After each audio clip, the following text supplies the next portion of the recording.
Sa iba pang balita, sinampahan ng kasong alarm and scandal ang dating pulis na nakita at naglabas ng baril sa isang siklista. Isa sa ilalim naman sa 90-day suspension ang lisensya nito dahil sa kinasasangkutang gulo. Si Robin Posas para sa detalye ng report. Sinampahan ng kasong alarm and scandal ng Quezon City Police District o QCPD ang dating pulis na si Wilfredo Gonzales ngayong Martes.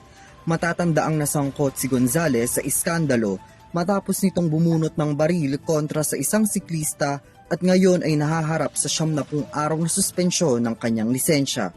Ayon kay QCPD Director Nicolas Torre III, kanilang magiging basihan ang kumakalat na video at ang baril na iniwan ni Gonzales sa istasyon ng pulis. Dagdag pa nito, kung nagkaayos man ang dalawang panig, labas ang kasong alarm and scandal rito at hindi makaaapekto sa kanilang desisyon. Nanawagan ang QCPD Director sa mga siklistang kasangkot sa insidente na makipag-ugnayan upang mas mapalakas pa ang isinampang kaso. Para sa Euro TV News, John Robin Posas, sumasaludo sa bawat Pilipino.